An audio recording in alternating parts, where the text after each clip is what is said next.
Yeah. Okay, cool.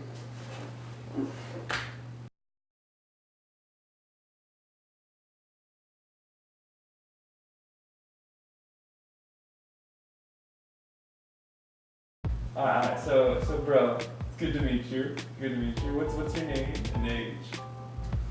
Name's Lawrence Arrey. I'm 26 years old. I'm the third year here at ASU Polytech campus, and I'm studying for GIT. Nice. And what are some of your interests? How do you let off steam?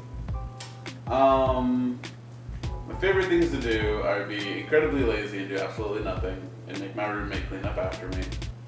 I like to play on my Xbox, and when I'm not doing those, I like to go out to my local game store and play a trading card game called Magic the Gathering.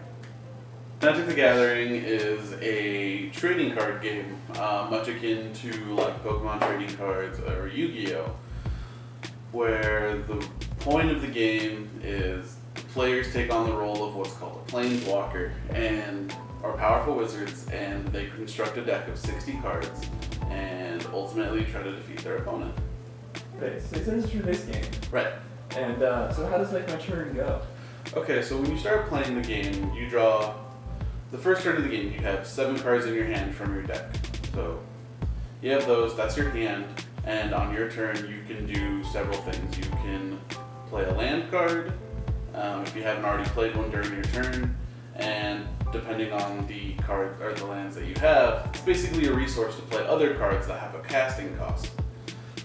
You tap those lands to signify that you're using them, and you cast your spell, and that's basically your beginning phase. You have a middle phase, which is your attack, which is exactly what it sounds like. You choose your creatures, you attack your opponent, and they decide if they want to block or not. And it gets more into detail when you start playing, but that's the gist of it.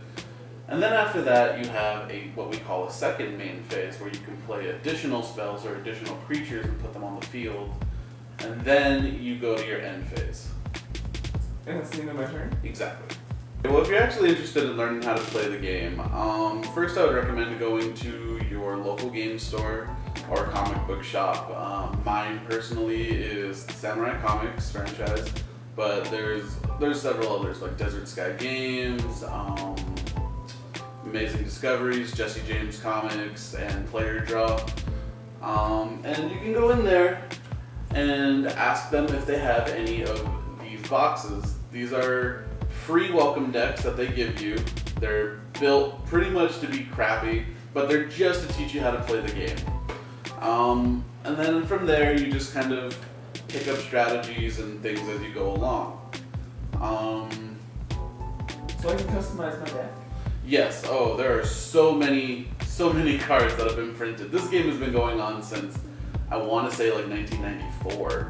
So there's currently over 36,000 cards being printed, and every few months there's a new set of cards that comes out, which introduces another 200 to 300 cards to the game.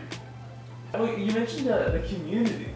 Yes. So how involved are you in the community game? What's it like? Is it kind of toxic? Is it playful? The community really depends on where you go. There are some places where people are just completely competitive, and that's not a bad thing, but some of the competitiveness can be toxic. But that's more of a corner case. Most of the community, especially the one that I hang out with at Samurai Comics, very, very open-minded. They're very supportive of each other. We do a lot of talking about theoretical decks, strategies or things that we want to try. We're very openly to trading cards and stuff with one another. Not me personally, because I have a hard time letting go of stuff. But I mean, the resources, the community, that's all great, and they're there, and the whole goal is just to help each other get better. We went to the comic book store, and your girlfriend was like, "We're so social now."